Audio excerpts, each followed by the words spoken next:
What's up guys, welcome to my channel. If you're new here, which a lot of people might be because this isn't really consistent with the types of videos that I would normally upload, then welcome. I normally focus on film and television related content, so reviews, reactions, recommendations, that sort of thing, as well as my own short films and passion projects. But I wanted to do something a bit different today because over the last few weeks it's been fascinating to me, but also quite frankly alarming, how language is being used in the mass media to shape public opinions and make us think in a certain way.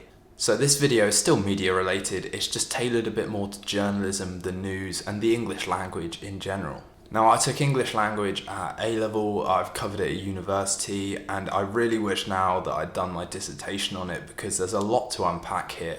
But ultimately, I just think it's something that everybody should be wary of. And so I want to look at two specific areas. Firstly, newspaper headlines. You know, we all know the power of a well-written title. We've all probably at some point been suckered in by a clickbait title on YouTube. I really hope that's not the case here. Apologies if it is. But the way in which headlines are written very clearly foregrounds certain information while suppressing others. And then secondly, I want to look at a specific advertising campaign that took place in the UK recently that sparked a lot of public backlash actually, and I kind of want to dig into the linguistics of why.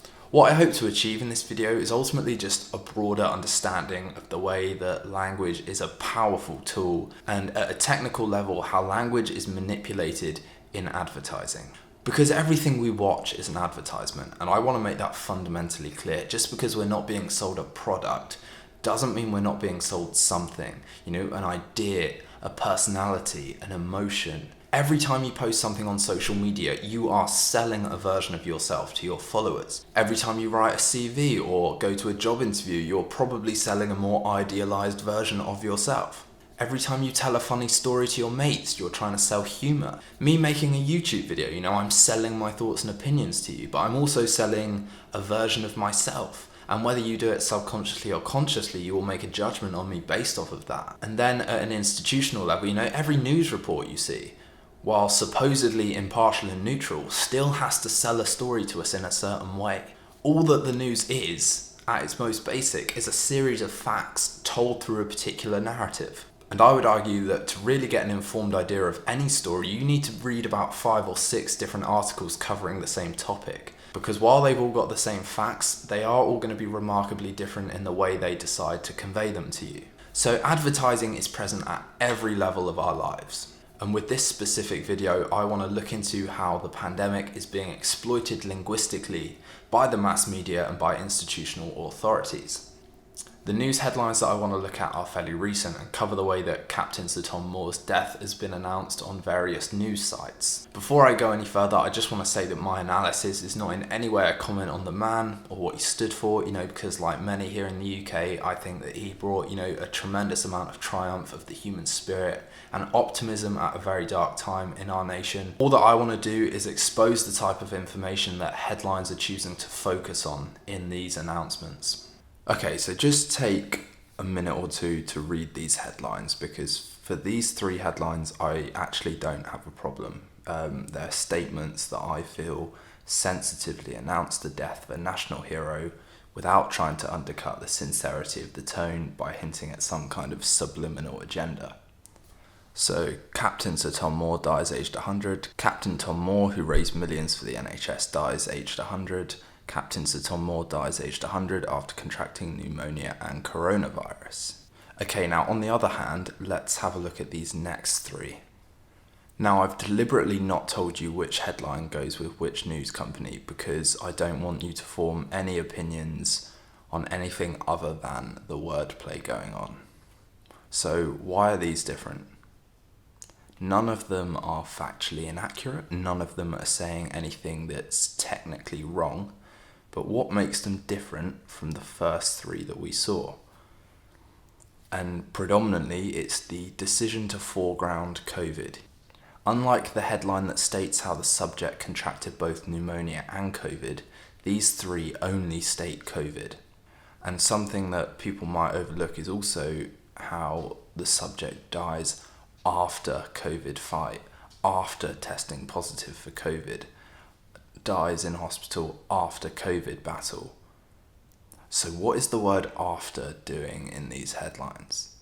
Well, it's a temporal preposition, and that means it's saying that something happened within a certain timeline, in a sequence. Like, I brushed my teeth after I woke up. This happened after this. It's sequential.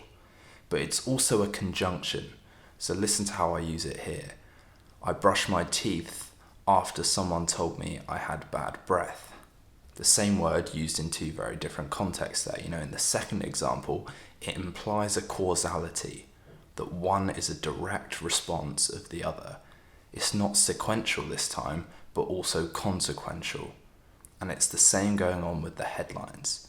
They're not stating anything explicitly, but the fact that these headlines withhold that the subject also had pneumonia, as well as using the word after to bridge that connection with COVID, suggests that they want you as the reader to diagnose the cause of death. They're not making that decision for you. Again, they're not actually saying that, but they're wording it in a way that as a reader, that's how you'll interpret it. And it probably won't come as a surprise to learn that two of these headlines are from tabloid press. I reckon you could guess which two. And tabloids are renowned for their sensationalism. They're hyperbolic in the way they address and report things, and that's prevalent in their use of language. So we're seeing a lot of warfare imagery, COVID fight, COVID battle. There's emphasis then on not just being diagnosed with COVID, but of actively engaging and confronting it. Everyone hears fight or battle, you think conflict, you think violence. Again, there's nothing wrong with the choice of words being used, but it clearly has a desire to present more than just a factual account of what's happening. It wants to be emotive and metaphorical rather than strictly literal and factual. They're also the only two headlines that call Sir Tom a hero, and I wouldn't disagree with that at all, but it's still factually non-essential. It reveals a writing style that wants to be more than just factually informative, it wants to be opinionated. But here's what I also want to draw attention to with these headlines, because there's a word in here that none of the others are using apart from the tabloids, and that is the use of the word dead. Why don't the other news articles use it? Well, based on what we've already looked at about tabloid hyperbole, it's kind of safe to assume that the word dead has some sort of sensationalized connotations. But why? Dead and dies convey the same thing from a semantic point of view. They mean the same thing. But again, once you dive deeper into the linguistics of it, there's more at play. Die is a verb, okay? It's an action. I die, I died, I will die, I have died, I am dying. It's conjugated depending on tense and subject. While it refers to the act of dying in relation to a past event, the tense of dies at a grammatical level is actually the present. It's not the subject has died. Dies is a present tense conjugation. It's happening now. It's an action that grammatically is still taking place, whereas died has already happened. It's in the past. And I think in broader news contexts, the use of dies creates the illusion of being recent, of instant reporting. Died suggests they're late to the story, whereas dies suggests that they were on it when it happened. Dead, by contrast, has no kind of grammatic flexibility because it's not a verb. It's an adjective. It can't be conjugated. It can't be changed, so it's fixed. And adjectives are descriptive words, okay? They modify nouns. And description is something that tabloids are, again, very well known for, because with description, you can be emotive. Description and information are definitely not synonymous. They don't necessarily add anything to the facts, but they do make you view them in a certain way. There's also differences at a phonetic level. And when I say phonetics, that's the study of sounds, how a word sounds to speak out loud and how it sounds to be heard in our ears. And dead is a very harsh sounding word because it's abrupt, it's blunt. And that is because of the d sound at the end. The technical term for that, I think, is an alveolar stop because it means it's a closed and short sound. Dies, by contrast, is a softer word on the ears and on the tongue. And that is because the end of the word is not so much a harsh stop as it is an elongated one. Just say it out loud. Dead, dies. It sounds more gentle, it's more elongated and less imposing. And I think when representing a professional institution, it creates a more formal tone. So now let's look at the structure of those headlines, because both use the word dead and both use the word dies, so the language of mortality is being repeated. But which comes first? Well, we see that they both use dead instead of dies at the start of the headline. Why? Well, because it's exclamative, it's evocative, and because of the way it sounds, it's forceful and definitive. Again, coming back to their sensationalist reputation and using the phonology of a word to create that effect. I also found it interesting that realistically their headlines could stop there. They've made the declaration. It's no different to one of the first articles, it's what the news is, ultimately, announcing the passing of a well-known figure. But then comes the bit about being a hero and dying after a fight with COVID. Having the words dead and dies in one headline alongside COVID and the omission of the pneumonia fact, to me, is blatantly transparent about the conclusions they want you as a reader to draw. It implicitly wants you to cast a medical diagnosis based on nothing other than the wording of that headline. So my issue with these headlines is not about what they're saying, because at a literal and technical level, everything is accurate. They are not saying this person died of COVID. I've not seen the preposition of, in fact, used in a headline news because it's too conclusive and speculative. The one time I have seen the word of used in the phrase dies of COVID in relation to this particular story wasn't in a headline or an article, but interestingly in a photo caption. And this was from ABC News, okay? The photo went along with the article. It says dies of COVID. You can see that in the screenshot, and there is proof right before your eyes that, the simple way a preposition can change the entirety of what you're saying. It's the implications and connotations of saying some things in these headlines while demoting others to the article itself. They're placing a value on information, essentially. Rather than presenting all the facts to you, they are structuring the order in which you receive them. Again, this isn't a crime, there's nothing necessarily wrong with doing it, but it does have an impact on the way that you process a story. In this Guardian article, for example, it's 11 sentences into the article before they tell you that the subject was also being treated for pneumonia prior to the COVID result, whereas the fact the subject has COVID is addressed in the headline and again in the very first sentence. So the structure of a text here is being used to rank information. And I fully believe it's to make you associate death with COVID. Bottom line, it's word association. You see the two together enough, they start to go hand in hand, you start to see them as synonymous. Why is that significant in the news? Well, think about the reaction it elicits. It makes people anxious and it perpetuates fear. This type of headline is what the news should be. Factual, unbiased, and transparent, but they're not. You may disagree, which is fine, but for me the evidence is there. A seemingly innocent story that should be selling us nothing other than information and sadness is also selling us anxiety and fear. These are verified news outlets with huge readerships, subtly communicating implicit agendas. And it's something that the majority of readers will generally overlook because it's embedded deeply in the linguistics of very simple words. But that brings me on to something that the public haven't overlooked, and that is the latest Look Into My Eyes advertising campaign in the UK. So this is the tweet I saw about people's disapproval of it. And why disapproval?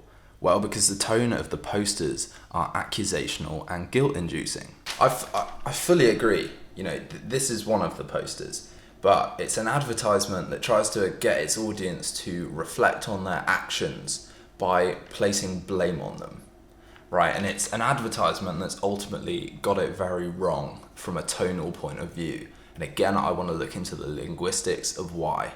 Because with these posters, when you watch the video that accompanies them, they feel like they're from two different advertising campaigns. The video is not accusational, it's stern and serious for sure, but it doesn't attack its audience at such an explicit level.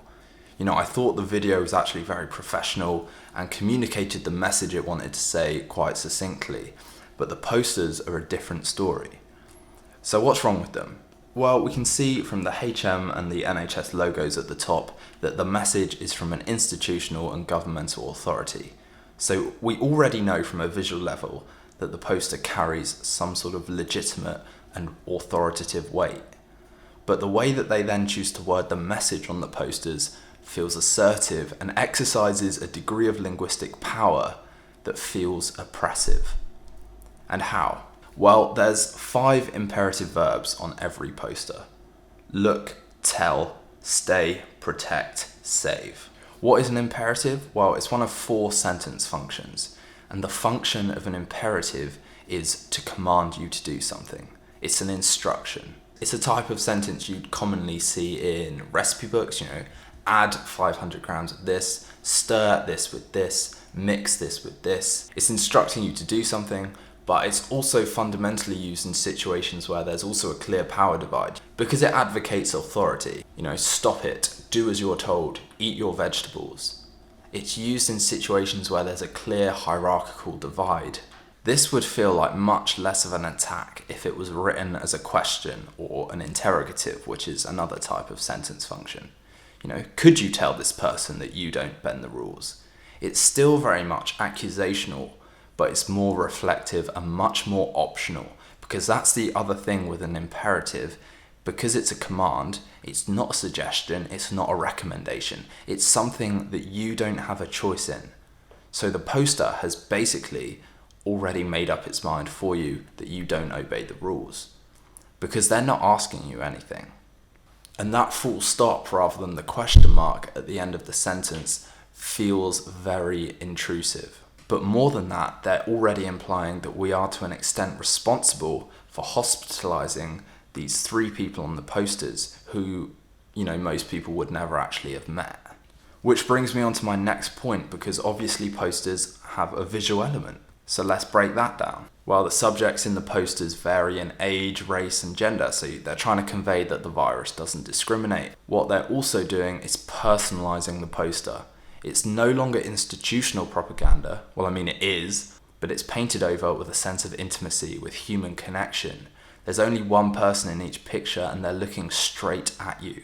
It's direct address. It's making you visualize a specific person and personalizing the message. They're saying tell him and tell her. They're using personal pronouns to make the issue individual as opposed to national. It's a tried and tested method.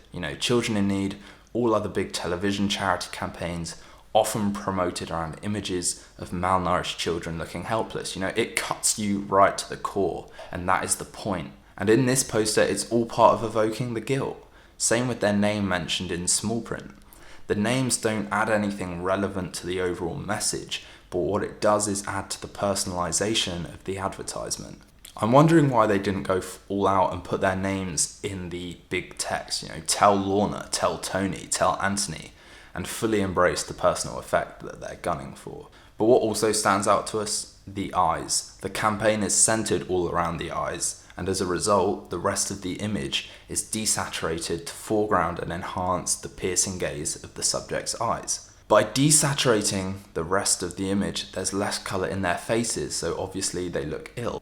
I'm not saying they wouldn't have looked pale anyway, but this is clearly an edited photograph with a specific intent.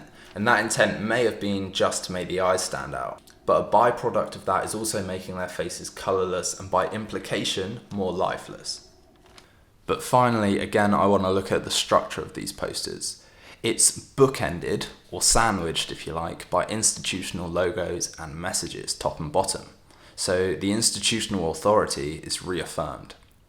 So if you read it top to bottom, you've got something institutional at the very top, followed by accusational with the look into their eyes statement, followed by personal with the direct address of looking at them, followed by accusational again, followed by personal with the name of the subject, followed by institutional.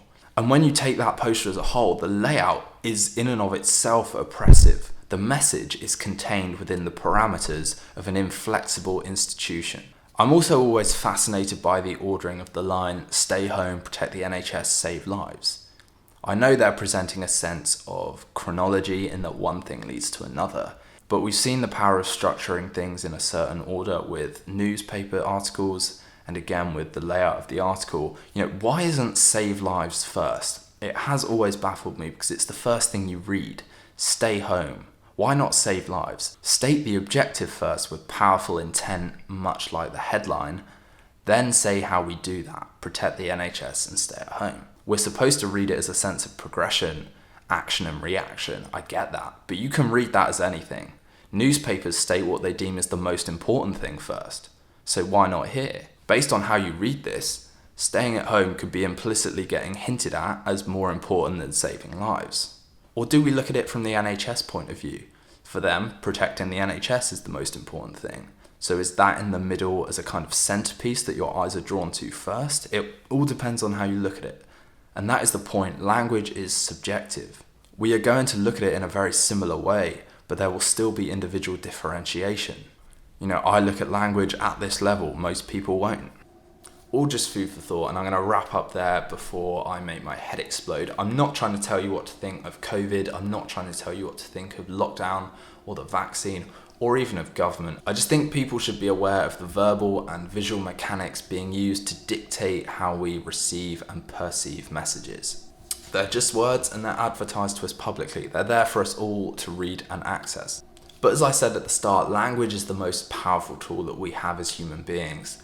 And that is why companies spend millions on marketing campaigns and advertisements, because they know it. They know the power of language. I hope you found this semi-useful. I hope you've also found it kind of worrying as well, if I'm honest. I've not seen anyone tackle coronavirus in the media from a linguistic and semiotic perspective yet.